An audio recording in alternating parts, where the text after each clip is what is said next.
Imagine the most radiant yellow you have ever seen.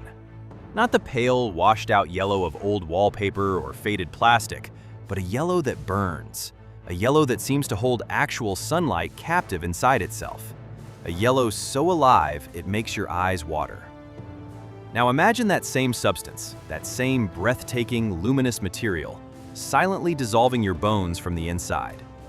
Not quickly, not dramatically, but over years and decades, turning the very architecture of your skeleton into something so brittle, so fragile, that a single cough can splinter a rib.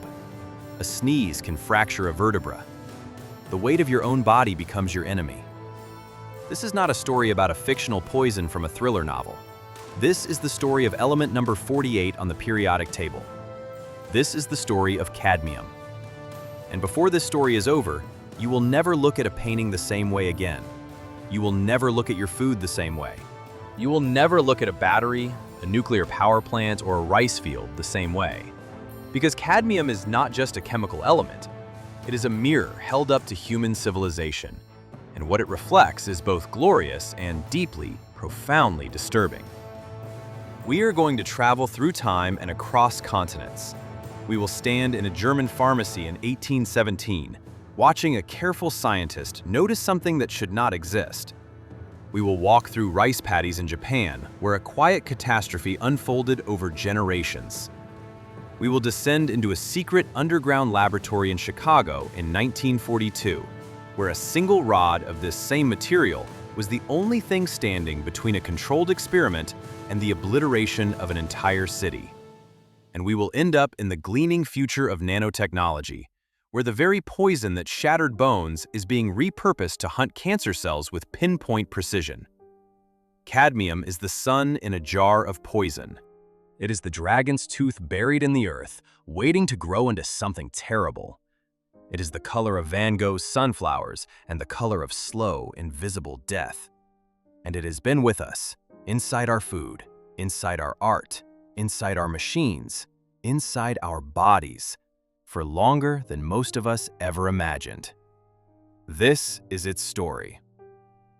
Friedrich Strohmeyer was not a man who tolerated imperfection. In the early years of the 19th century, he served as inspector of pharmacies for the German Duchy of Brunswick, and in that role, he took his responsibilities with the kind of exacting, almost obsessive seriousness that made him both admired and quietly feared by the apothecaries under his oversight. He was a chemist by training and by temperament, the sort of man who found genuine joy in the precise, the measurable, the demonstrable. He believed that the world, examined closely enough, always told the truth. And it was this belief, this insistence on looking closely, that led him, in the spring of 1817, to one of the most significant accidental discoveries in the history of chemistry. The story begins not with a dramatic explosion or a sudden flash of inspiration, but with something far more mundane, a routine inspection of zinc oxide. Zinc oxide, known at the time under the older name of zinc carbonate or calamine, was a common ingredient in pharmacy ointments. It was used for skin conditions, minor irritations, rashes, the sort of everyday medicinal preparation that moved through apothecary shops by the pound. Strohmeyer had received reports that certain batches of zinc oxide being produced and distributed to pharmacies might be adulterated, contaminated with arsenic compounds, which were not only useless but actively dangerous in a medicinal preparation. The authorities were concerned. Strohmeyer was dispatched to investigate. He began his examination methodically, acquiring samples from multiple suppliers and subjecting them to the standard chemical tests of the day. And for the most part, the results were unremarkable. The zinc oxide was what it claimed to be: no arsenic, no obvious contamination. Strohmeyer was, it seemed, on the verge of declaring the whole affair a false alarm. But then he noticed something small, something that a less attentive investigator would almost certainly have dismissed as trivial. When he heated certain batches of the zinc oxide, a standard test in the chemical repertoire of the era, the material did not simply glow with the expected white or faint gray color. Instead, it produced a faint but unmistakable yellow tint. Just a whisper of color, really, a suggestion, almost imperceptible, that something other than pure zinc oxide was present in the material. Strohmeyer stared at that yellow tint for a long time. He repeated the test. The yellow appeared again. He was not a man who ignored anomalies. What was producing that color? It was not arsenic. Arsenic compounds produce different signatures when heated. It was not any known impurity that he could immediately identify. The yellow was something else, something unfamiliar, something that did not fit into the existing catalog of known substances. And so Friedrich Strohmeyer, with the methodical patience of a man who genuinely believed that careful observation could unlock any mystery, began to dig deeper. He obtained larger quantities of the suspicious zinc ore, known as calamine, mined from deposits in the Harz Mountains and elsewhere in Central Europe, and began the laborious process of chemical separation. This was no simple task in the early 19th century. Modern analytical chemistry, with its spectroscopes and mass spectrometers, did not yet exist. Strohmeyer worked with heat, acids, precipitation reactions, and the hard-won intuition of years of laboratory experience. He treated the ore with hydrochloric acid. He precipitated compounds with hydrogen sulfide. He filtered, heated, dissolved, and precipitated again, each step narrowing the field, concentrating whatever this mysterious yellow-producing substance was. Weeks passed. The work was painstaking and, at times, deeply frustrating, because the unknown material was present in such small quantities, so thoroughly embedded within the zinc chemistry, that separating it cleanly required extraordinary patience. But eventually, slowly, Strohmeyer had something. A small amount of a pale, soft, silvery white metal that was clearly not zinc, not lead, not tin, not any of the known metals. It was something new. It was its own thing entirely. He found he could roll it into sheets. He could cut it with a knife. It was soft, almost like lead, but lighter. When he burned it in air, it produced a brilliant brown-red oxide. And its compounds, particularly when combined with sulfur, produced that extraordinary, luminous, unmistakable yellow. Friedrich Strohmeyer had discovered a new element. He reported his findings in that same year, 1817, in meticulous detail, and proposed a name for the new element based on its mineral origin. The zinc ore calamine had long been known in ancient times under the Greek name Cadmea, a word derived from Cadmus, the legendary founder of Thebes, because the ore had historically been associated with the region of Boeotia, Cadmus's mythological territory. And so the new element was named cadmium. It is worth pausing here to appreciate the profound irony of this origin story. A substance that would eventually be recognized as one of the most insidious environmental and health toxins ever mobilized by industrial civilization was first found hiding inside a medicinal ingredient. It was not lurking in some obviously dangerous ore, not associated from the start with poison or death. It was sitting in the ointment jars. It was in the pharmacy. It was dressed up as something healing, something benign, something people were applying to their skin. The great deceiver had announced itself in the most disarming way possible, wrapped in the costume of medicine. And the world, for a long time, simply did not understand what it had found. In the years following Strohmeyer's discovery, other chemists across Europe, most notably Carl Samuel Leverrecht Hermann in Germany, working independently and essentially simultaneously, confirmed the existence of the new element. There was, in fact, something of a priority dispute in the early months, as was common in an era of rapid chemical discovery when the same techniques were available to many researchers working on similar materials. But history settled on Strohmeyer as the primary discoverer, and the name cadmium stuck. For most of the 19th century, cadmium remained a scientific curiosity, an interesting footnote in the increasingly crowded periodic table that Dmitry Mendeleev would eventually systematize in 1869.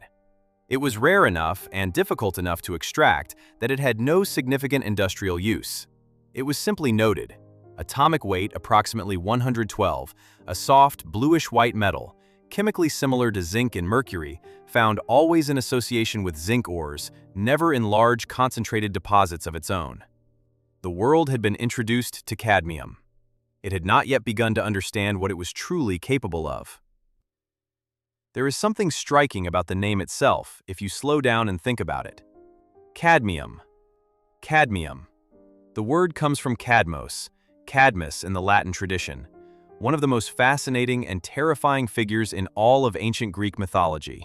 And to understand why the name matters, to understand why a 19th century German chemist's choice of words turned out to be accidentally, hauntingly appropriate, you need to hear the story of Cadmus himself.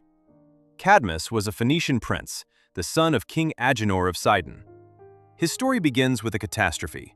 His sister Europa was carried off by Zeus, disguised as a white bull, and Cadmus was sent by his father to find her and not to return without her. It was, of course, an impossible mission. You do not take back what Zeus has claimed, but Cadmus obeyed and traveled throughout the known world in search of his sister, never finding her. Eventually, he consulted the oracle at Delphi and was told to abandon his quest and instead follow a cow with a particular marking on her flank. Where the cow lay down to rest, that was where he would build his city. Cadmus followed the cow. She led him to Boeotia in central Greece and lay down on a wide, fertile plain. And there Cadmus prepared to sacrifice her to Athena. To perform the proper sacrifice, he needed water, and so he sent his companions to find a spring. The spring they found was the sacred spring of Ares, the god of war, and it was guarded by a dragon. A vast, terrible serpent coiled around the waters, breathing death. The dragon killed Cadmus's companions, all of them. And Cadmus, alone, armed with little more than a spear and the courage of a man who had already lost everything worth losing, attacked the dragon and killed it. The serpent lay dead. And then the goddess Athena appeared, and she told Cadmus to take the dragon's teeth, the dead monster's teeth, and sow them in the earth like seeds. Cadmus obeyed. He pulled the teeth from the dragon's jaw and pressed them one by one into the dark soil of Boeotia. And from each tooth there rose, fully armored, a warrior, a Sparts, a sown man, an army of violent, war-hungry men who sprang from the earth already furious, already searching for blood. Cadmus, following Athena's instruction, threw a stone into their midst. The warriors, confused, turned on one another. They slaughtered each other in a catastrophic melee until only 5 survived. Those 5 survivors became the founding nobility of Thebes, the city Cadmus built on that plain. Now, hold that image for a moment. The dragon's teeth, planted in the earth. A hidden potential for destruction, buried underground, invisible, dormant, until it is brought to the surface. And then, uncontrollable, catastrophic violence. The parallel to cadmium, the chemical element, is not subtle. Cadmium exists in the earth in exactly this way: dispersed, invisible, hidden inside zinc deposits, folded into rock and sediment and soil, utterly inert and harmless as long as it stays where it is, buried in the deep geology of the planet. The dragon's teeth, waiting in the earth. And then human beings come along. We dig, we smelt, we process, we burn and refine and discharge. We pull the cadmium out of the earth and scatter it. Into the air, into rivers, into soil, into crops, into the food supply, into the bodies of people who never had any choice in the matter. And from those scattered seeds of cadmium, warriors rise. Not warriors with swords, but a different kind of soldier. Slow, invisible, working over years and decades, attacking from the inside. Fracturing bones, poisoning kidneys, corrupting cells. The myth, told 3,000 years before Friedrich Strohmeyer ever held a piece of zinc ore in his hands, is an almost perfect allegory for what cadmium would eventually do to the world. But the story of Cadmus has another dimension, one that makes the parallel even richer. Cadmus, according to the ancient sources, did not only bring death to Greece, he also brought the alphabet. He came from Phoenicia, the civilization credited in the Greek tradition with developing the alphabetic script that would eventually evolve into the Greek alphabet, the Roman alphabet, and ultimately, through long chains of transmission, into the letters you are reading, or in this case, hearing right now. Knowledge and destruction, gift and catastrophe, carried by the same hands, arriving together as part of a single package. The man who seeded the warriors also seeded civilization's capacity for written thought. And is this not precisely the story of cadmium? The same element that poisoned the Jinzu River in Japan, that shattered the bones of elderly farm women, that leaches from battery dumps into groundwater, That same element gave painters colors of unimaginable beauty, powered the rechargeable batteries that made portable technology possible, and placed the control rods inside the world's first nuclear reactors, making atomic energy controllable for the first time in history. One thing, two faces, gift and catastrophe, knowledge and poison. Just like the myth of Cadmus himself, 3,000 years before anyone knew the element existed. The mythological weight of this name is not coincidence. It is a kind of deep truth that the universe occasionally writes into things, as if history itself understood what was coming. When Strohmeyer chose to name his discovery after the ancient Cadmia ore, with all its Cadmus associations, he could not have known how perfectly that name would eventually fit. He was simply following the convention of mineralogical nomenclature, but the name landed like a prophecy. And there is one more layer to the Cadmus story that makes the parallel even more unsettling. After Cadmus built Thebes and ruled it wisely for many years, after all his great achievements, founding the city, introducing the alphabet, bringing civilization, he was still not free of the curse that the dragon's death had placed on him and his bloodline. Generation after generation, tragedy followed his descendants. Oedipus, Antigone, the whole doomed house of Thebes. The thing Cadmus unleashed in that act of violence against the sacred serpent could not be put away again. The consequences spread outward through time, touching people who had nothing to do with the original act, who were born long after, who inherited a world already poisoned by choices they never made. Read that again in the context of cadmium, the element, and you will feel the full weight of the metaphor. The industrial contamination caused by cadmium, the decades of zinc smelting, the fertilizers spread across agricultural land, the batteries dumped in landfills, these are decisions made by one generation, in one era, with one set of priorities. But the consequences extend forward in time, into the bodies of people not yet born at the time of the contamination, into agricultural land that will be poisoned for centuries, into groundwater that will carry the metal for generations. The people who suffered from itai-itai disease in Japan's Toyama prefecture were not the people who owned the mine. They were the farmers and the grandmothers and the children who happened to live downstream. They were Cadmus's descendants, inheriting the curse. And just as in the myth, no one who unleashed the dragon's teeth fully understood in the moment what they were setting loose on the world. That is, perhaps, the most important thing the myth of Cadmus teaches us. Not that knowledge is dangerous, not that industry is evil, but that consequences do not respect the boundaries of the person who created them. The warrior sprung from the dragon's tooth does not ask who planted the seed. He simply rises. He simply fights. And the world suffers the result. The year is 1846, and in a modest studio in Paris, a painter is grinding pigments with a small stone pestle, mixing them with linseed oil, squinting at the result against the gray northern light that filters through his atelier window. The colors available to him are, to our modern eye, both astonishing and frustratingly limited. He has Naples yellow, an ancient pigment based on lead antimoniate, heavy and somewhat muted. He has chrome yellow, introduced just decades before, based on lead chromate, brighter, more reliable, but with a disturbing tendency to darken over time, turning from luminous gold to a muddy brown-green as it oxidizes on the canvas. He has orpiment, a sulfide of arsenic that produces a vivid, warm yellow, but is notoriously unstable, and, as an arsenic compound, genuinely poisonous to the artist handling it. None of these are quite right. None of them give him what he is searching for, a yellow that is truly alive, that pulses with inner light, that does not fade, does not shift, does not apologize for itself. And then, in the middle years of the 19th century, something new arrives in the painter's palette: cadmium sulfide. The compound is not entirely new. Chemists have noted it shortly after Strohmeyer's discovery, observing that cadmium combined with sulfur to form a vivid yellow precipitate.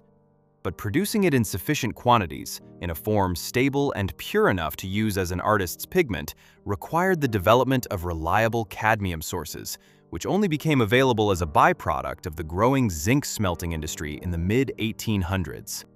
By the 1850s and 1860s, cadmium yellow was available to artists, and the effect on painting was, without exaggeration, Revolutionary. To understand why, you need to understand something about how pigments produce color at the atomic level. Most colored materials absorb certain wavelengths of light and reflect others. The reflected wavelengths are what we perceive as color. What makes cadmium sulfide exceptional, what makes it produce that extraordinary, almost supernaturally pure yellow, is the nature of its crystal structure. Cadmium sulfide is a semiconductor, and it has what chemists call a direct band gap, a property that means it absorbs light very sharply at a specific wavelength threshold and reflects everything above it with minimal loss. The result is a color of almost theoretical purity, without the muddiness and spectral blending that afflicts most other yellow pigments. When you look at a surface painted with cadmium yellow, you are seeing yellow that is as close to the pure spectral yellow of a physics textbook as any physical material can produce. It does not merely appear yellow, it radiates yellow. It seems to generate light rather than simply reflecting it. And crucially, unlike chrome yellow and orpiment, cadmium sulfide is chemically stable. It does not react readily with air, with light, with the sulfur compounds in urban atmospheres, or with the oils and varnishes used in painting. A canvas painted with cadmium yellow in 1860 still looks, 150 years later, essentially as it did when the paint was wet. The color does not age, it does not lie, and the painters understood this immediately. Claude Monet, obsessed throughout his career with capturing the quality of natural light on surfaces, the way sunlight transforms haystacks, water lilies, the facade of a cathedral, adopted cadmium pigments with enthusiasm. His Haystacks series, painted in the 1890s, uses cadmium yellows and oranges to create that shimmering, almost liquid quality of late afternoon sunlight that makes the paintings feel less like representations of the physical world and more like direct transmissions of visual sensation. But it is Vincent van Gogh, more than any other painter, who became cadmium's greatest champion and most passionate advocate. Van Gogh's letters to his brother Theo are full of references to the pigments he was using, and the cadmium colors held a special place in his palette.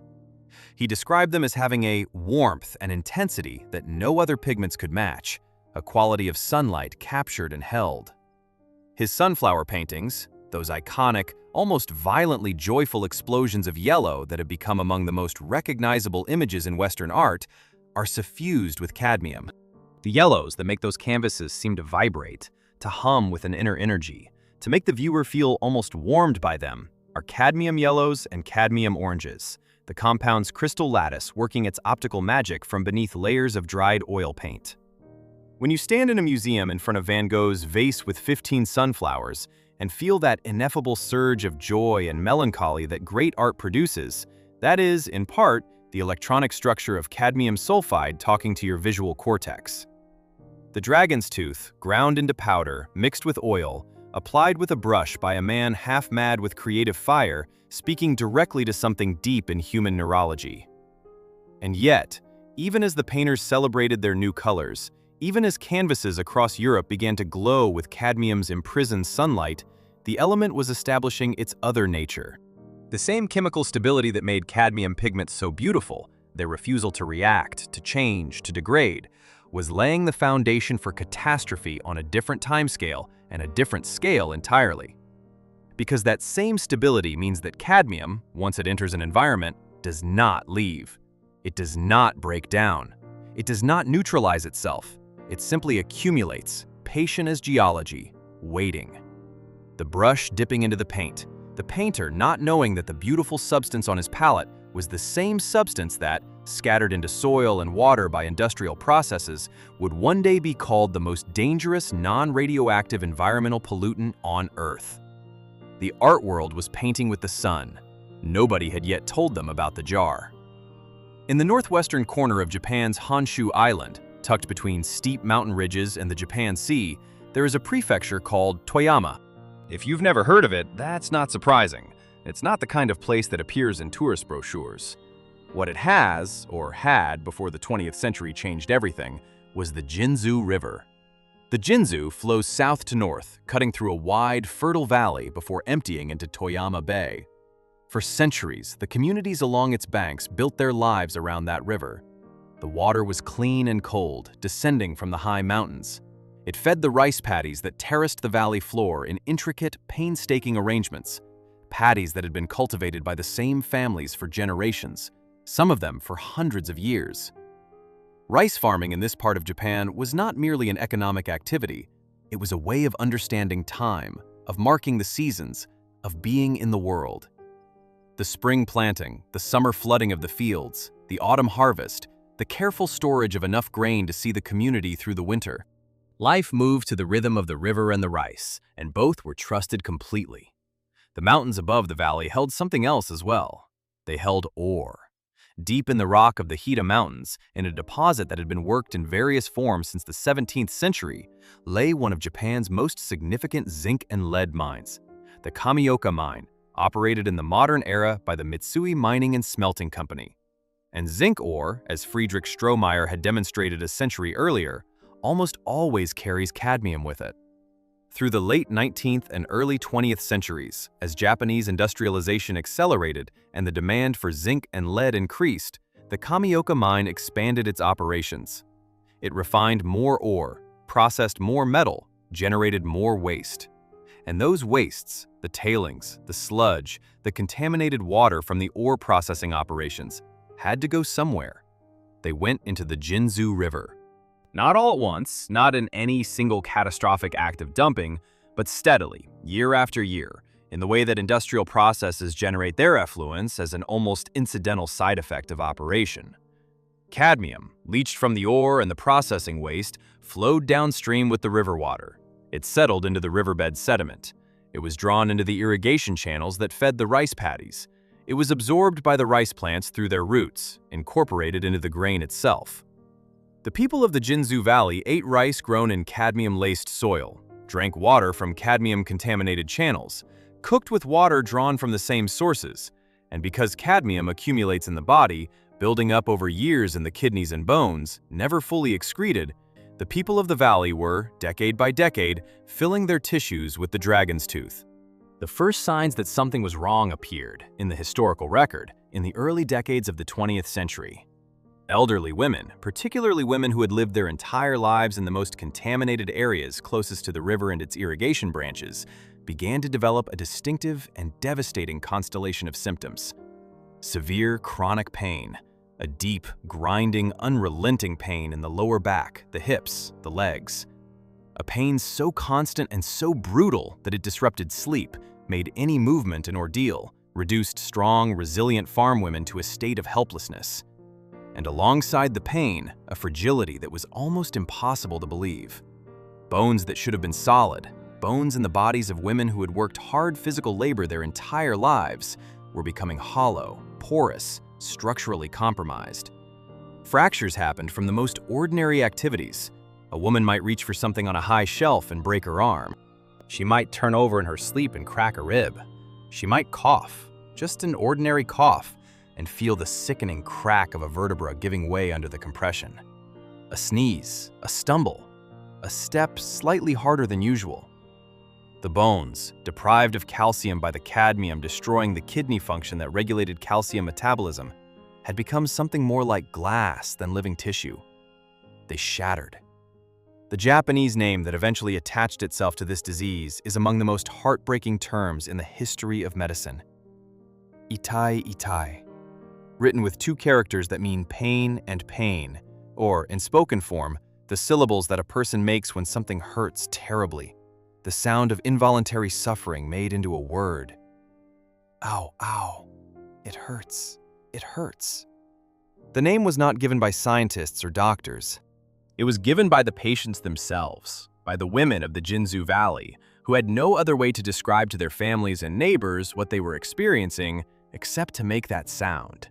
Itai, itai, over and over, because the pain never stopped. Consider for a moment a woman named Haruko, not a specific historical individual whose private suffering it would be inappropriate to appropriate, but a composite, an emblem of the many hundreds of women whose stories the historical record preserves in dry medical and legal language that can barely contain the human reality behind it. Haruko is 63 years old, a farmer's wife who has tended rice paddies in the Jinzu Valley her whole life. She has raised children, buried a husband, endured the hardships of war and poverty. She is not a weak woman. Strength is woven into everything about her. And yet, she can no longer walk without crying. Her spine has collapsed. Several vertebrae, unable to bear the weight of her own body, have fractured and compressed, reducing her height by several centimeters, curving her forward into a posture of permanent anguish. Every breath moves her ribs, and 2 of those ribs are fractured, so every breath is a small, fresh agony. When her grandchildren come to visit, she cannot hold them, because the weight of a child on her lap would risk another fracture. She spends her days sitting very still, because stillness is the only way to manage the pain to a level that allows thought. She has been this way for 3 years. There is no sign it will improve. The local doctors, who first began seeing these patients in significant numbers in the 1930s and 40s, were baffled. They had no framework for what they were seeing. The combination of severe osteoporosis with renal dysfunction was unusual. The geographic clustering, patients concentrated in specific villages along the river, particularly those with the most intensive irrigation from cadmium-contaminated channels, was noted but not initially understood. The disease was thought, in various formulations, to be nutritional in origin, perhaps related to the poor diet and physical hardships of rural poverty. It was not immediately apparent that the river itself was poisoning people. The doctor, whose name is most closely associated with the eventual unraveling of itai-itai disease, is Noboru Hagino, a physician who began practicing in the Toyama region in the 1946 and spent the following decades in a painstaking, often lonely, and sometimes professionally hazardous effort to understand what was happening to his patients. Hagino was not a famous researcher. He was a country doctor, a general practitioner working in a rural area who simply could not look at the suffering of his patients and accept the explanations that were being offered. Something was wrong in a specific place. The disease was appearing in specific villages, affecting specific populations, concentrated in specific ways that pointed away from simple nutritional deficiency and towards something environmental. Hagino began collecting data. He mapped the cases against the geography of the river system and its irrigation networks. He noted the concentration of cases in areas that depended heavily on river water for irrigation. He looked at the soil chemistry, and slowly, over years of accumulating evidence, the picture became undeniable. The cadmium from the Kamioka mine, carried downstream in the river water, was the cause. By the late 1950s and into the 1960s, Hagino and his colleagues had published research establishing the cadmium connection. The response from Mitsui Mining and Smelting Company was, to put it plainly, denial. The company had enormous economic and political power in the region. It was one of the largest employers. It had connections to government at multiple levels, and it had every incentive to dispute findings that would hold it legally and financially responsible for decades of contamination, affecting hundreds or thousands of people. The company commissioned its own research. It disputed the methodology. To understand why cadmium does what it does to the human body, why it shatters bones, destroys kidneys, accumulates relentlessly over decades, you need to go deep. Deeper than the river, deeper than the rice paddies, down to the level of individual cells and the proteins that run them, down to where chemistry becomes biology and biology becomes fate. And the story at that level is, if anything, even more disturbing than the one playing out along the Jinzu River. Because at the cellular level, cadmium is not simply a poison. It is a spy. It is an infiltrator. It is something that has studied the chemistry of life so thoroughly that it can walk right through the body's front door wearing a perfect disguise. The disguise is this. Cadmium looks, to the machinery of human biochemistry, almost exactly like zinc. This is not a superficial resemblance. It is a deep, structural, chemical similarity rooted in the position of these two elements on the periodic table. Both zinc and cadmium sit in the same column, group 12, meaning they have the same number of electrons in their outermost shell, the electrons that determine how an atom behaves chemically, how it bonds with other atoms, what kinds of molecules it can form and participate in. They are, in the language of chemistry, congeners, closely related, chemically analogous.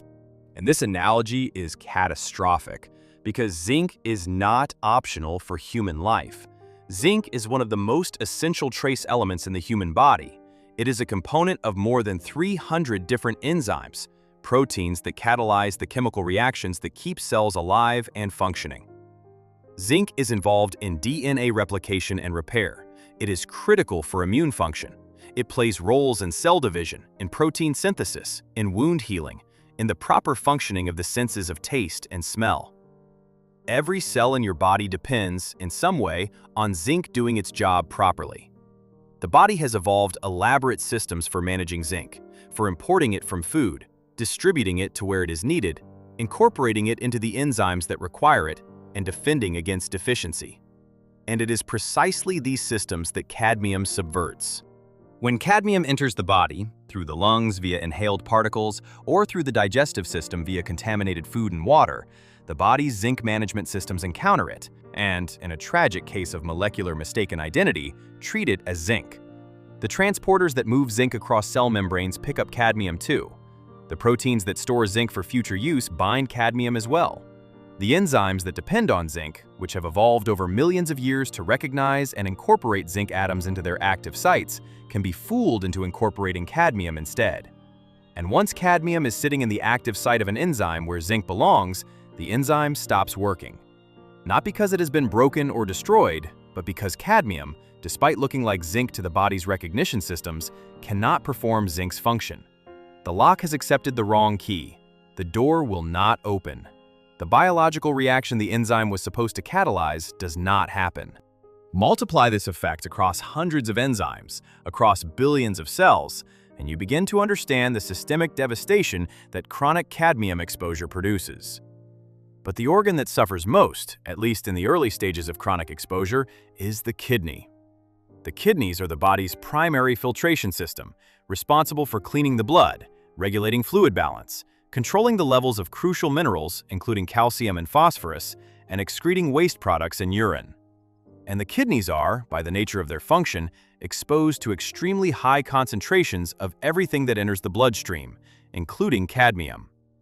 There is a protein called metallothionein, which the body produces in response to cadmium exposure. Metallothionein is a small, cysteine-rich protein that binds metal ions and, in doing so, provides a degree of protection against their toxicity.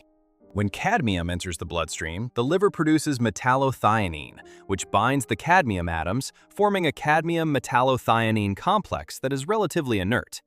This complex is then filtered by the kidneys, which is, unfortunately, exactly where the trouble intensifies.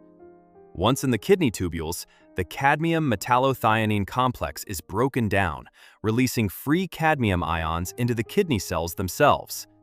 And kidney cells, it turns out, are particularly susceptible to cadmium toxicity.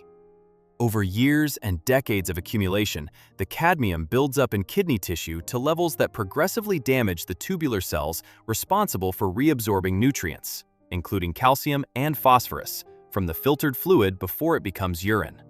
When those tubular cells are damaged, they leak. Calcium that should be reabsorbed into the bloodstream passes instead into the urine and is lost. Phosphorus regulation breaks down. The mineral balance that maintains bone density is disrupted, and bone, starved of the calcium and phosphorus it needs to maintain its structure, begins to demineralize. It becomes porous, fragile. The medical term is osteomalacia and osteoporosis simultaneously, a softening and a thinning, a catastrophic structural failure happening at the microscopic level, invisible until a bone cracks. This is what was happening to Haruko and to the hundreds of other women along the Jinzu River. Their kidneys, saturated over decades of cadmium ingestion, were failing to hold on to the minerals their bones needed. Their skeletons were dissolving, slowly, from the inside out, while the cadmium that was causing it accumulated further, year after year, because cadmium has an extraordinary biological half-life. The half-life of cadmium in the human kidney, the time it takes for the body to eliminate half of whatever cadmium has accumulated there, is estimated at between 10 and 30 years. Not days, not weeks, decades. Once it is in, it is in. And now, here is the part where this stops being someone else's story and becomes yours. You almost certainly have cadmium in your kidneys right now. Not at the catastrophic levels of the Jinzu Valley farmers, but present nonetheless, detectable, accumulating. Because cadmium is in the food supply, in grains, in vegetables, in shellfish, in organ meats, at low but measurable levels, the consequence of generations of industrial contamination of agricultural soil. But there is one particular exposure route that delivers cadmium with a directness and efficiency that dwarfs dietary intake, and you have almost certainly heard of it, even if you did not know it involved cadmium: tobacco. The tobacco plant, Nicotiana tabacum, is a hyperaccumulator of cadmium from soil. It pulls cadmium from the earth with unusual efficiency and concentrates it in its leaves, particularly when grown in soils treated with phosphate fertilizers, which almost always contain cadmium as a contaminant. A single cigarette, when burned, aerosolizes that accumulated cadmium into particles small enough to be deposited deep in the lung tissue. The lung's absorption of cadmium from inhaled smoke is far more efficient than the gut's absorption from food.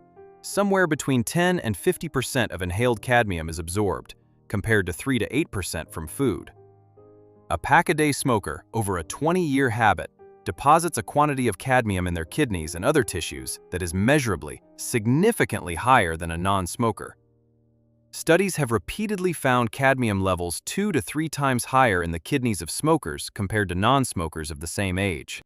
The slow destruction of the Jinzhou Valley played out over decades, in a specific place with catastrophically high exposures. But the mechanism, cadmium impersonating zinc, accumulating in kidneys, stealing calcium from bones, is not unique to that valley or those people. It is happening at lower intensities and across longer timescales, in lungs and kidneys all over the world. The self-portrait in the mirror that cadmium holds up is not flattering. Here is a number that should make you pause: 22,000 tons. That is the approximate quantity of cadmium that human industrial activity releases into the global environment every single year. Not in one country, not from one industry.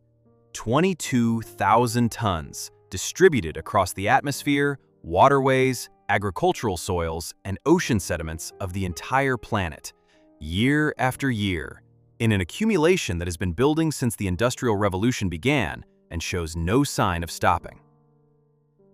To understand how this happens, how cadmium escapes from the Earth's crust and enters the biosphere at such enormous scale, you need to follow 2 pathways.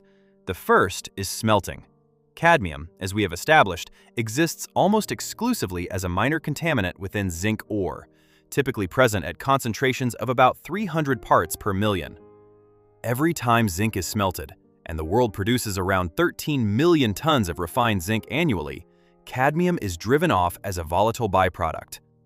In older, uncontrolled smelting operations, that cadmium simply went up the stack as oxide fumes, settling on surrounding soils and vegetation downwind of the facility.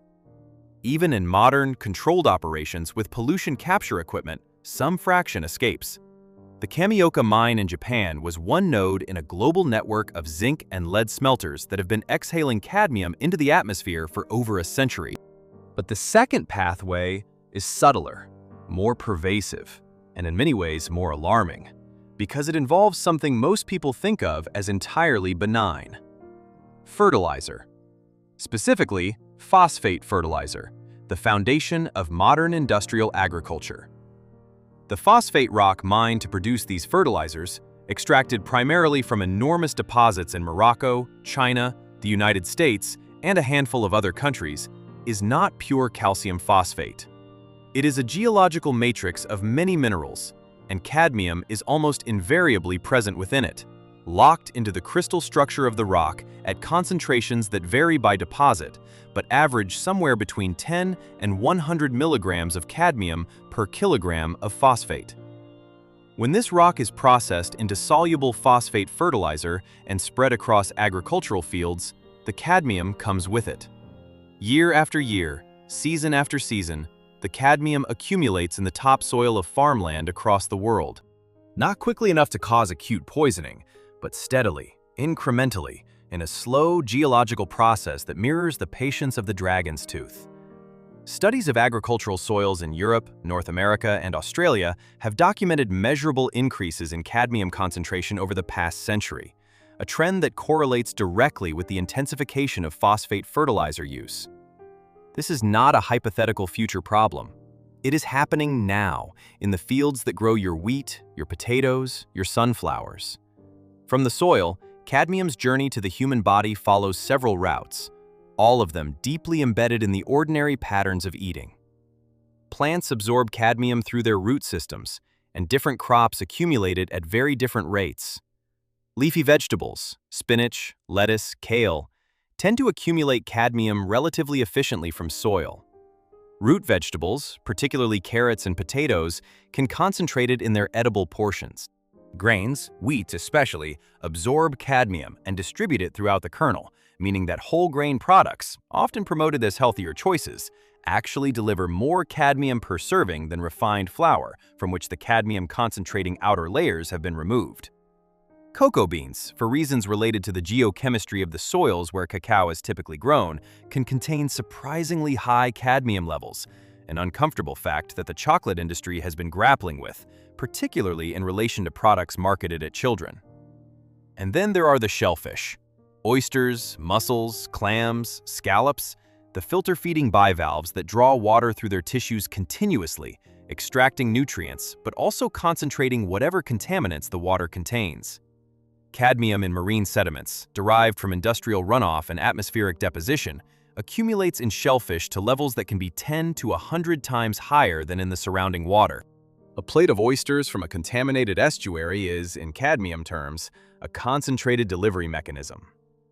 The kidney of an oyster, a small dark organ sometimes called the digestive gland, accumulates cadmium to the highest concentrations of any tissue in the animal. In some monitored populations, high enough to trigger regulatory concern.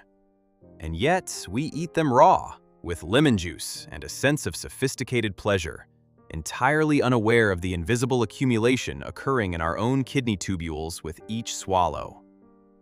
There is something almost philosophically vertiginous about this food chain, once you see it clearly. The cadmium was put into the soil by human industrial activity, by mining, by smelting, by the application of contaminated fertilizers. From the soil, it moved into crops and into the sea. From crops and seafood, it moves into human bodies, where it accumulates for decades. We have, in the most literal sense, poisoned our own food supply with the byproducts of the civilization that food supply was meant to sustain. We ran the experiment on ourselves without a control group, without informed consent, without even realizing we had started it. And the most unsettling aspect of this global cadmium cycle is its irreversibility on any human timescale. Cadmium in agricultural soil does not degrade. It does not break down into less toxic compounds over time. It does not leach away harmlessly. It simply sits there, in the topsoil where roots grow, waiting for the next crop season, and the one after that, and the one after that. Remediation, the process of actually removing cadmium from contaminated agricultural land, is extraordinarily expensive and technically challenging. Around the Jinzu River, where some of the most intensive documented agricultural cadmium contamination on Earth occurred, remediation involved physically stripping and replacing the topsoil of thousands of hectares of farmland, at a cost measured in the hundreds of millions of dollars over a period of decades. And that was one river valley, in one prefecture, in one country. The global agricultural cadmium accumulation is orders of magnitude larger in scale, and there is no remediation plan for it, no international framework for addressing it, no clear sense of what a solution would even look like. We scattered the dragon's teeth. They are growing in the soil of every wheat field and every potato patch and every oyster bed. And we are eating the harvest. The year is 1942. The world is at war, and beneath the stands of a disused squash court at the University of Chicago, a group of scientists is building something that has never existed before. They are building it in secret. The Army has told them to keep it quiet, to refer to their work in code, to avoid any public disclosure of what they are attempting. What they are attempting, specifically, is to demonstrate that a self-sustaining nuclear fission chain reaction is possible, that uranium atoms, struck by neutrons, can be made to split, releasing more neutrons, which split more atoms, which release more neutrons, in an accelerating cascade of atomic disintegration that releases energy on a scale that dwarfs any chemical reaction.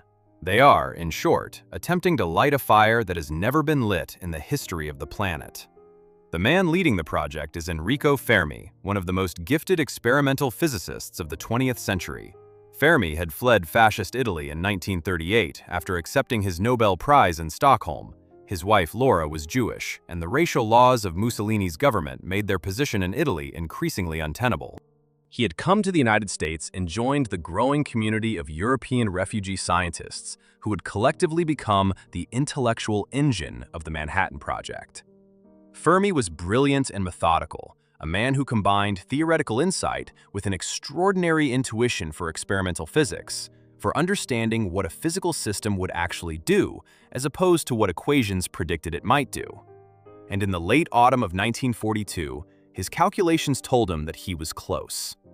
The structure being built in the squash court, which Fermi and his team called Chicago Pile 1, was a roughly spherical lattice of graphite blocks, interspersed with pellets of uranium oxide and bars of uranium metal.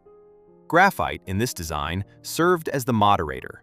It slowed the fast neutrons produced by fission down to the lower speeds at which they were more effective at inducing further fission events. The uranium was the fuel. And the whole structure, as it grew layer by layer in the underground space, was being carefully instrumented with radiation detectors to monitor the neutron flux, the density of neutrons flowing through the pile, as it approached the critical conditions needed for a self-sustaining chain reaction. The physics was elegant and deeply frightening in equal measure. There was a threshold, the critical point, at which the chain reaction would become self-sustaining, each fission event producing enough neutrons to keep the reaction going without any external neutron source. Below that threshold, the reaction would fizzle and die. Above it, the reaction would sustain itself, and if nothing checked it, it would accelerate. More neutrons producing more fissions, producing more neutrons, the power output doubling and doubling again on a timescale of microseconds. In a bomb, this is the desired result. In a reactor, in a squash court under a city of 3 million people, this would be catastrophic. And this is where cadmium entered the most consequential moment in the history of nuclear energy. Cadmium's atomic nucleus has a remarkable appetite for neutrons. Among all the stable elements on the periodic table, cadmium is one of the most powerful neutron absorbers. Its nucleus captures thermal neutrons with an efficiency that is orders of magnitude greater than most other materials. When a thermal neutron enters a cadmium nucleus, it is simply swallowed. It does not cause fission. It does not produce more neutrons. It just disappears into the nucleus, which becomes a heavier, still stable isotope. Cadmium is a neutron trap, a nuclear sponge, and in the context of a fission reactor, this makes it the perfect control material. Insert a cadmium rod into the pile, and the cadmium absorbs the neutrons that would otherwise sustain the chain reaction. The reaction slows. Insert enough cadmium, and the reaction stops entirely. Withdraw the cadmium, and the reaction restarts. The cadmium rods are, in the most literal possible sense, the off switch for nuclear fire. On the morning of December 2, 1942, Fermi's team gathered in the squash court. The pile was complete. 57 layers of graphite and uranium, approximately 6 meters across, containing about 49,000 pounds of uranium oxide and 5,000 pounds of uranium metal. It was a moment charged with the awareness of its own significance. The scientists present understood that if the calculations were correct, they were about to cross a threshold that could not be uncrossed. They were about to demonstrate that nuclear energy could be released and, at least in principle, controlled. The implications for weapons, for power, for the future of civilization were not lost on any of them. The control system of Chicago Pile 1 was almost laughably manual by the standards of later reactor design. There was a primary control rod, dubbed CP1, which was a simple rod covered with a sheet of cadmium foil that could be inserted or withdrawn from the pile by hand. There were additional safety rods, also cadmium-coated. One of them was attached to a simple rope connected to the structure above, with an axe nearby. The idea being that if things went catastrophically wrong, someone could cut the rope and let the safety rod drop into the pile, stopping the reaction by brute gravity. The man assigned to this duty, standing ready with the axe, was a physicist named Harold Lichtenberger. The safety rod that was held up by that rope, the rod that Lichtenberger was prepared to drop in an emergency, was a cadmium rod. The dragon's tooth, repurposed as the leash for the atomic dragon. Fermi stood at the control instruments and watched the neutron counters. He called out instructions. The primary control rod was withdrawn, centimeter by centimeter. The neutron count rose. He called for a halt, waited, watched the instrument stabilize. Then another withdrawal, another rise, another pause. Step by deliberate step, the pile crept toward criticality. The tension in the room must have been extraordinary. Not the movie thriller tension of a countdown clock, but something more cerebral and therefore perhaps more frightening. The tension of watching a physical system approach a point of no return, guided only by the calculations of men who had never done this before, because nobody had ever done it before. At 3:52 in the afternoon, Fermi made the final calculation, gave the order, and the primary control rod was withdrawn to the position his mathematics said would produce a self-sustaining reaction. The neutron counters went up, and this time they did not stabilize at a new level. They kept climbing. Slowly, steadily, the reaction fed itself, each fission event producing the neutrons needed to sustain the next. Chicago Pile 1 had gone critical. For 28 minutes, Fermi let it run at low power, monitoring the instruments, confirming that the reaction was proceeding exactly as the theory predicted. Then he ordered the control rod reinserted.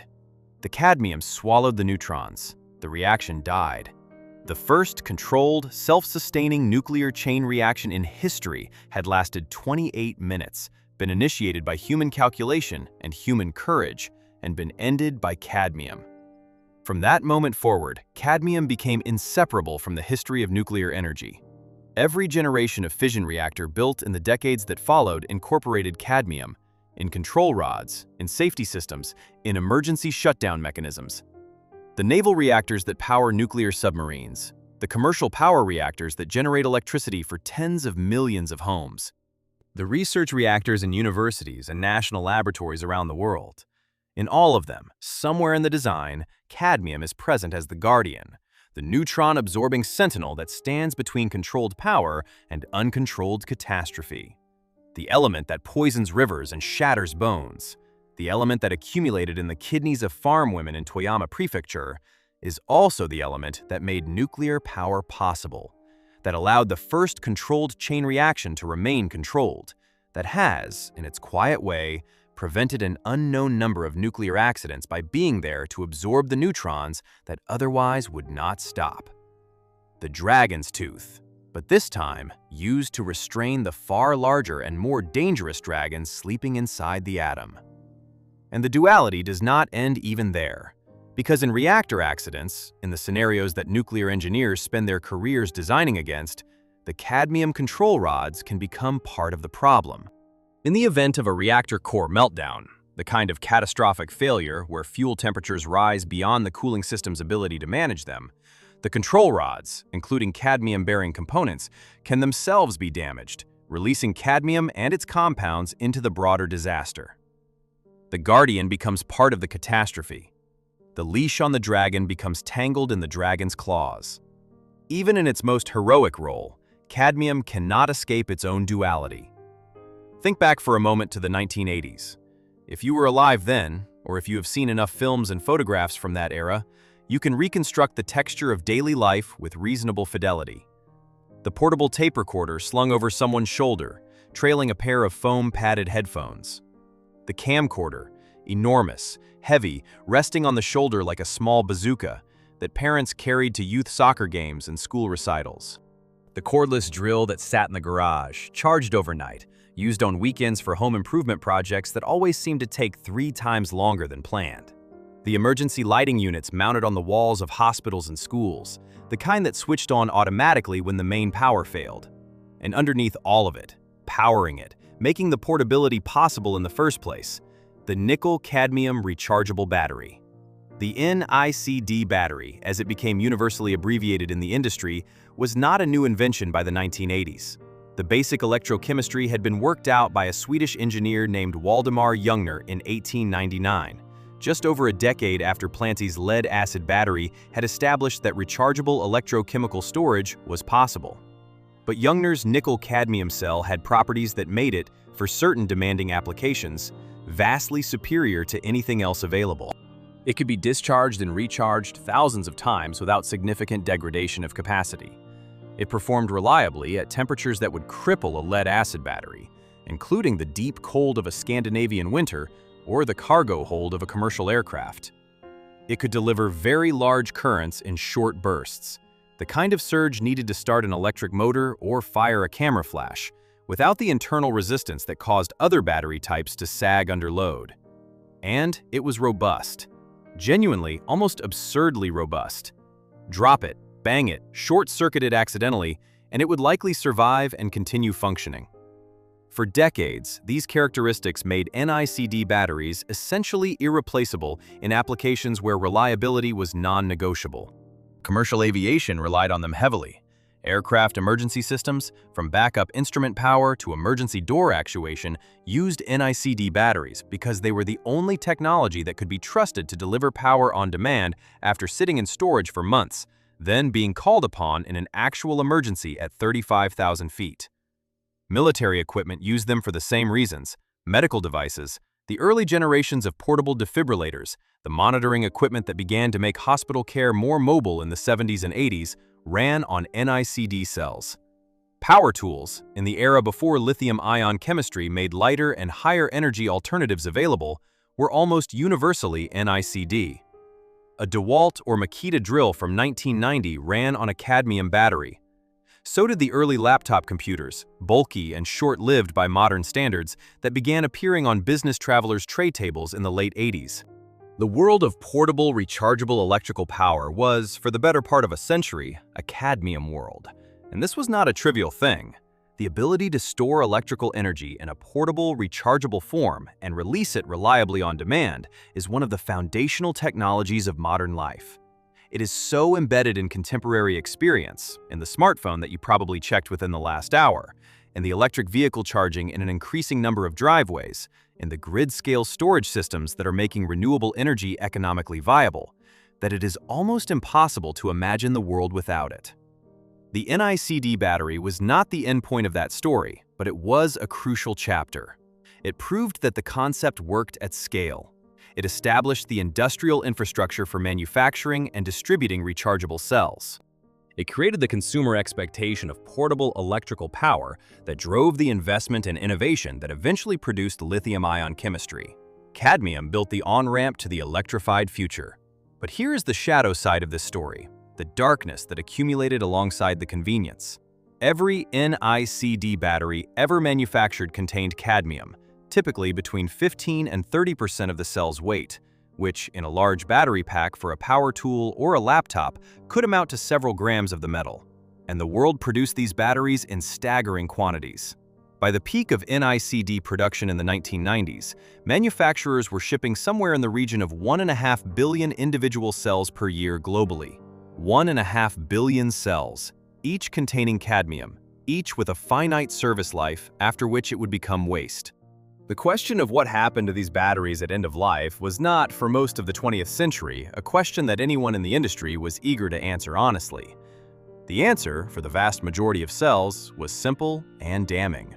They were thrown away into household trash bins, from which they traveled to municipal landfills, into dumpsters behind electronics repair shops, into the general waste stream of the industrializing world, where they were buried under other refuse, exposed to rainwater, and left to the slow chemistry of corrosion. A cadmium battery in a landfill does not stay sealed forever. The steel or plastic casing corrodes over years and decades. The cadmium compounds inside, cadmium hydroxide, cadmium oxide, dissolve in the mildly acidic water that percolates through landfill material as rain filters down through layers of decomposing waste. That cadmium-laden leachate migrates downward through the soil profile, following the path of least resistance, until it reaches the water table. Once in groundwater, it moves, slowly but persistently, outward from the landfill, in plumes that can extend hundreds of meters or even kilometers over decades, reaching the wells and aquifers from which communities draw drinking water. This was not a theoretical scenario.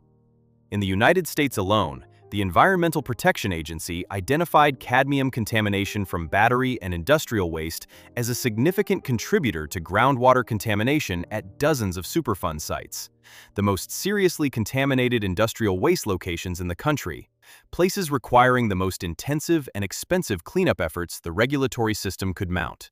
Similar problems were documented in Europe, in Japan, in countries whose waste management infrastructure was even less equipped to handle the specific hazard of heavy metal contamination. The very batteries that had powered the portable devices of prosperity were quietly poisoning the ground beneath the communities that prosperity had built. The regulatory response, when it finally came, was driven by a coalition of environmental scientists, public health advocates, and, eventually, political will that overcame the considerable resistance of industries dependent on NICD technology. In Europe, the Restriction of Hazardous Substances Directive, which came into force in 2006 and is known universally by its abbreviation RoHS, restricted the use of cadmium in most categories of electrical and electronic equipment. The directive explicitly targeted the use of cadmium in consumer electronics, effectively forcing manufacturers to transition to alternative battery technologies, primarily nickel metal hydride and then lithium-ion for the consumer market. The transition was not immediate, and NICD batteries retained exemptions for certain industrial and professional applications, where their specific performance characteristics remained difficult to match.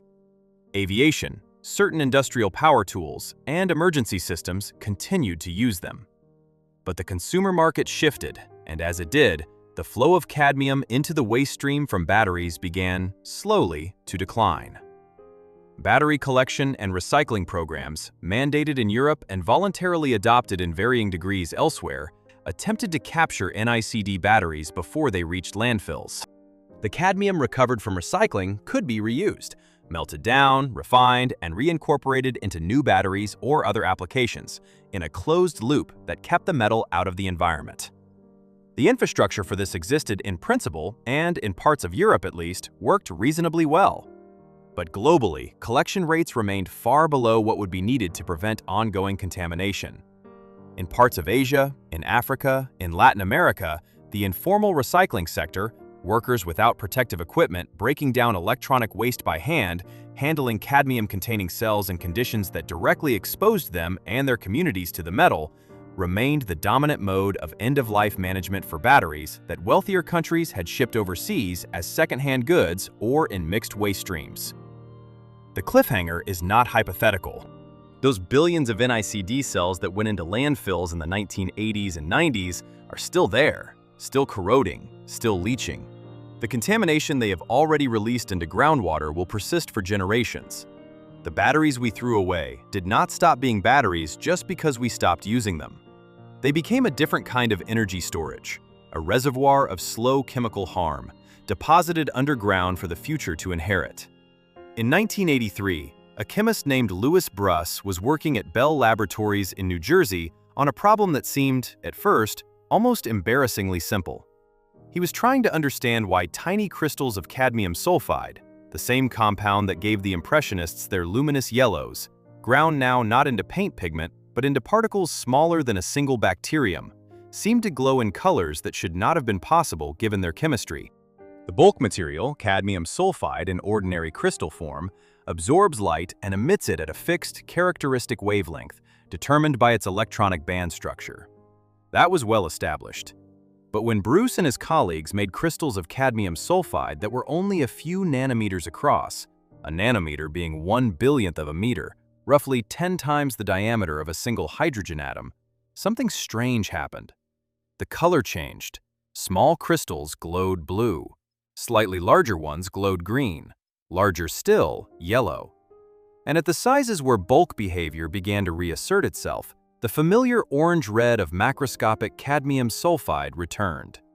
The color was not determined by the chemistry of the material, it was determined by the physical size of the crystal.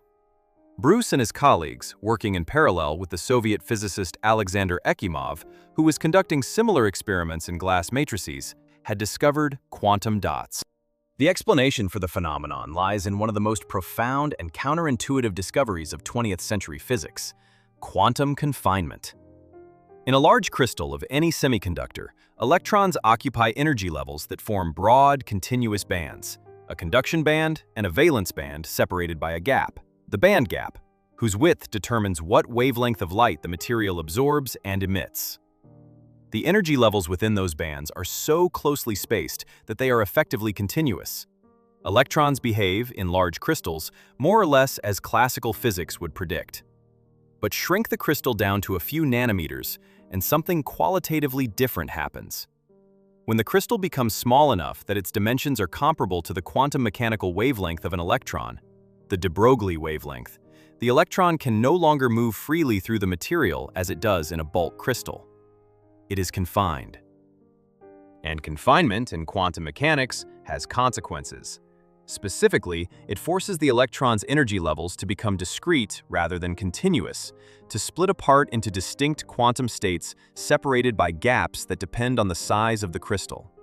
The smaller the crystal, the greater the confinement, the larger the energy gaps, and the higher the energy, the shorter the wavelength, of the photons that the crystal absorbs and emits. This is why a 2-nanometer quantum dot glows blue and a 6-nanometer one glows red. Not because their chemistry has changed, but because their size has changed.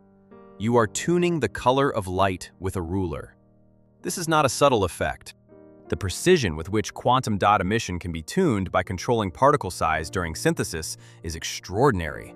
Researchers can now produce quantum dots that emit light at any desired wavelength across the visible spectrum with a precision of just a few nanometers, producing colors of extraordinary purity because the emission peak is sharp, narrow, and highly reproducible.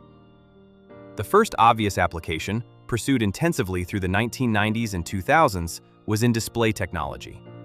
Quantum dots incorporated into LED displays, the technology now marketed under names like QLED, produce colors significantly more vivid and accurate than conventional LED backlights because the emission spectrum of a quantum dot is far narrower and more precisely defined than the broad, blurry emission spectrum of a conventional phosphor. The greens are greener, the reds are redder. The color gamut, the range of colors a display can reproduce, expands dramatically. Television sets, computer monitors, and smartphone screens using quantum dot enhancement began appearing in the consumer market in the early 2010s. The irony is exquisite and should not pass without comment. The same compound, cadmium sulfide, that gave Van Gogh's sunflowers their vibrating yellow on canvas in the 1880s, was, a century and a quarter later, being engineered at the atomic scale to make your television screen reproduce a more accurate version of that same yellow when it displayed a photograph of the painting. The compound had come full circle, from pigment to pixel. But the display application, for all its commercial success, is not the use of cadmium quantum dots that most powerfully captures the imagination. That distinction belongs to medicine. The biological application of quantum dots was first seriously proposed in the late 1990s, when researchers recognized that the same properties that made them excellent light emitters, size-tunable, intensely fluorescent, photostable, made them potentially revolutionary as biological labels. In conventional fluorescence microscopy and diagnostics, biological molecules are labeled with organic dye molecules that fluoresce when illuminated with the right wavelength of light, allowing researchers to track specific proteins, cells, or pathogens under a microscope. But organic dyes have a fundamental limitation. They bleach. Expose them to light long enough and the dye molecules degrade, their fluorescence fading and eventually disappearing. Quantum dots, by contrast, are essentially immune to photobleaching. Their fluorescence comes not from the fragile excited state of an organic molecule, but from the robust quantum mechanical confinement of an inorganic crystal. Illuminate a quantum dot for hours, and it will still be glowing. Additionally, multiple quantum dots of different sizes, each emitting a distinct color, can be excited simultaneously with a single light source, allowing researchers to label and track many different biological targets at once, each one color-coded by its quantum dot size. Attach quantum dots to antibodies, the immune system's targeting molecules, which bind with extraordinary specificity to particular proteins on the surface of cells, and you have a biological tracking system of remarkable precision. Early cancer research applications demonstrated that quantum dot-labeled antibodies could selectively illuminate tumor cells expressing specific surface markers, making the boundaries of tumors visible in imaging with a clarity that conventional dyes could not approach. For a surgeon attempting to remove a cancerous tumor, always trying to balance the need to remove all malignant tissue against the need to spare adjacent healthy tissue, this kind of precise molecular imaging has the potential to be genuinely transformative. The difference between a clean margin and a residual cluster of malignant cells left behind is sometimes measured in millimeters. A molecular beacon that lights up cancer cells in a distinct color, and does so with the stability and brightness of a quantum dot, could move that margin decisively in the right direction. And the cadmium-selenium compound at the core of the most widely studied biomedical quantum dots is, of course, still cadmium. The same element that destroyed kidneys in the Jinzhou Valley, ground to nanometer scale, functionalized with biological targeting molecules, guided to cancer cells by the precision of antibody-antigen binding, shining its quantum-confined light on the boundaries of malignancy. The dragon's tooth reforged as a surgical instrument. But even here, even in this gleaming future of precision medicine, the ambiguity that follows cadmium everywhere refuses to resolve. What happens to cadmium-containing nanoparticles inside a living organism over the long term? Cadmium sulfide and cadmium selenide quantum dots are coated with protective shells designed to prevent the cadmium core from dissolving and releasing free cadmium ions into surrounding tissue. In the short term, these coatings appear effective. But long-term stability under the complex chemical conditions inside living cells, variable pH, enzymes capable of degrading organic coatings, reactive oxygen species, remains a subject of active research and genuine uncertainty. The scientific community has responded by investing heavily in cadmium-free quantum dots, alternative semiconductor materials, including indium phosphide and copper indium sulfide that produce similar-sized, tunable fluorescence without the cadmium toxicity concern. Progress has been substantial, and cadmium-free alternatives have captured significant market share in display applications. But cadmium quantum dots retain performance advantages in certain applications that their cadmium-free competitors have not yet fully matched. The sun in the jar is still shining. Whether the jar will hold is a question that remains as yet unanswered. There is a test that geologists and environmental scientists sometimes describe, a kind of thought experiment about the future of our planet and the traces we will leave in its rock record. It goes like this. Imagine a geologist, 100,000 years from now, drilling a core sample through the sedimentary layers that are accumulating today on the floors of the world's oceans and lakes. Working down through the layers, each centimeter representing decades or centuries of accumulated sediment, our future geologist would be able to read the history of the planet the way a doctor reads an X-ray. The chemical composition of each layer telling a story about what was happening at the surface when those sediments were deposited. Ice ages and warm periods leave their signatures in oxygen isotope ratios. Volcanic eruptions leave thin layers of distinctive glass particles. The impact that ended the non-avian dinosaurs 66 million years ago left a globally distributed layer of iridium, a metal rare on the surface but abundant in certain asteroids, that geologists can identify in rock cores from every corner of the Earth. And then our future geologist reaches the layers corresponding to the mid-20th century through the present, and they find something anomalous. A sharp, dramatic spike in the concentration of several metals, including cadmium, that has no precedent in the entire geological record going back hundreds of millions of years. A chemical fingerprint as unmistakable as the iridium layer, but created not by an asteroid, but by us. By the industries we built, the ores we smelted, the fertilizers we spread, the batteries we discarded. By the accumulated consequence of 2 centuries of treating the Earth's chemistry as a resource to be extracted and an environment to be used. This is the cadmium mirror that the element holds up to civilization, not a comfortable image. Looking into it clearly requires a willingness to sit with the discomfort of seeing the full consequences of the choices that built the modern world. The choices about industrial production and waste management and agricultural practice that were made, in most cases, not out of malice, but out of incomplete understanding and economic short-termism. The people who designed the early zinc smelters were not trying to poison rivers. The farmers who spread phosphate fertilizers were trying to grow food to feed a rapidly growing world. The engineers who designed NICD batteries were trying to give people reliable, portable power. None of them intended the consequences that followed. But the consequences followed anyway, because cadmium does not respond to intentions. It responds to chemistry. And the chemistry is patient in a way that human planning has, historically, been very bad at accounting for. What is being done about it? The answer is more than was being done 50 years ago, less than needs to be done, and the gap between those 2 points represents one of the more consequential policy challenges of the coming century. At the regulatory level, the story is one of gradual and incomplete progress. The European Union has led the world in restricting cadmium in consumer products through the RoHS directive and its successor regulations, and in mandating the collection and recycling of cadmium-containing batteries.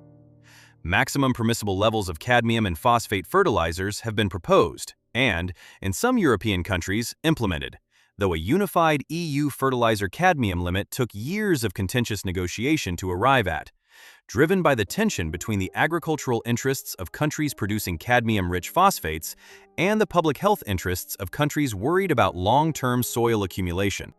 The World Health Organization maintains a tolerable weekly intake guideline for cadmium, a number below which regular exposure is considered unlikely to cause kidney damage over a lifetime, a guideline that large population studies in Europe and Asia suggest is being exceeded by a non-trivial fraction of the population, particularly among older individuals whose lifetime accumulation has had more time to build. At the remediation level, the story of the Jinzhou River is both inspiring and sobering in equal measure. Inspiring because it demonstrates that contaminated environments can be meaningfully restored with sustained effort and resources. The river itself, the water flowing in it, was cleaned relatively quickly once effluent controls on the Kamioka mine were implemented, because water is dynamic. Clean water flowing in pushes contaminated water out. The river is now considered safe for its original uses.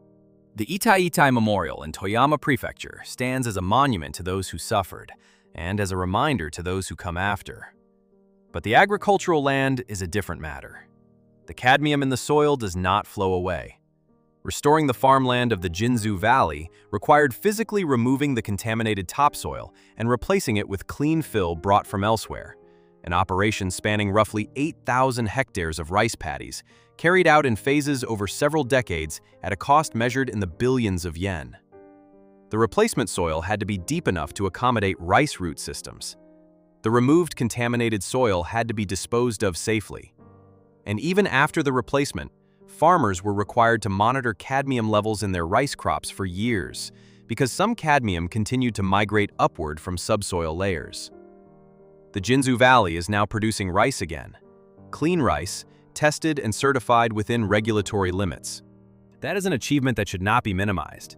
It required sustained political will, regulatory persistence, and expenditure of public resources over a timeframe measured in decades. But it was one valley. Scaled to the global agricultural cadmium accumulation, to the decades of phosphate fertilizer application across the wheat fields of Kansas and the potato farms of Idaho and the rice paddies of Southeast Asia, the remediation challenge becomes essentially incomprehensible in scope. There are, however, tools emerging that offer at least partial solutions.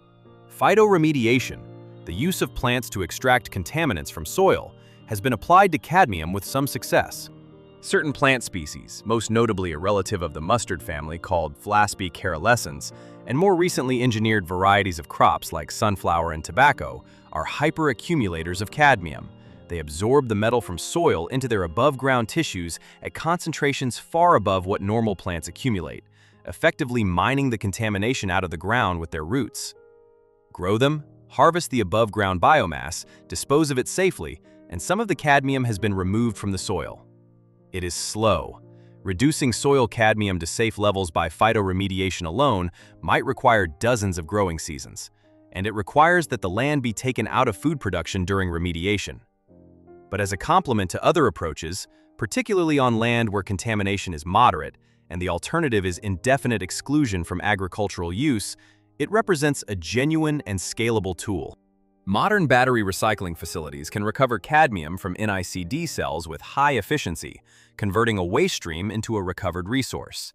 The cadmium recovered from recycling can substitute for primary mined cadmium in applications that still require it, reducing demand for freshly smelted material and the environmental damage that primary production entails.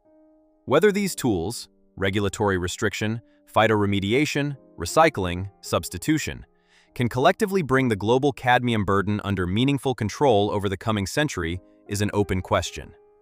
The trajectory at the moment is ambiguous. Emissions from industrial smelting have declined in developed countries as air pollution controls have tightened, but are increasing in parts of the developing world where industrial growth is outpacing environmental regulation. The use of phosphate fertilizers continues to grow globally as agricultural intensification continues. And the legacy contamination from the industrial past, in soils, in sediments, in groundwater, in the tissues of people alive today, is not going anywhere quickly. Cadmium is not evil. It is a collection of atoms with no awareness, no intention, no moral dimension whatsoever. It does not choose to destroy kidneys or poison rivers, any more than gravity chooses to make people fall. The meaning it carries, the sun in the jar, the dragon's tooth, the mirror of civilization, is entirely our projection onto it, our way of making sense of what our relationship with this element has been and what it continues to be. But the mirror is accurate. The reflection it shows us is real. And choosing not to look does not change what is there. Stand for a moment on the bank of the Jinzu River.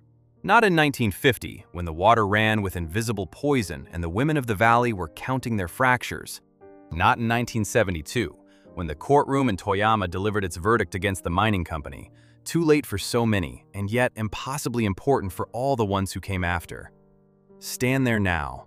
The water runs clear over smooth stones. Herons pick their way through the shallows in the methodical, aristocratic way that herons have always done, indifferent to the human drama that played out on these banks across the 20th century. Rice grows in the terraced paddies that step up the valley sides, the same geometry of cultivation that has defined this landscape for centuries, tended by the descendants of the people who suffered here and the people who fought back. A memorial stands not far from the river, a quiet place, with names, with photographs, with the faces of the women whose bones became glass, and who nonetheless refused to be silent, or whose families refused silence on their behalf, until the truth was acknowledged and the source of suffering was named and held accountable. The memorial is not a triumphant place. It is a necessary one. It says, "This happened here. These people lived and suffered here. This must not be forgotten and therefore must not happen again." Now step sideways, across the world, to a museum in London, or Amsterdam, or Philadelphia, or any of the dozens of places where Van Gogh's sunflower paintings reside or have traveled. The canvas is old now, 130 or 40 years of existing in the world, of light and temperature fluctuations, and the vibrations of passing traffic, and the exhalations of millions of visitors. Conservation scientists have studied these paintings with extraordinary care, because cadmium pigments, under certain conditions, can undergo a slow degradation.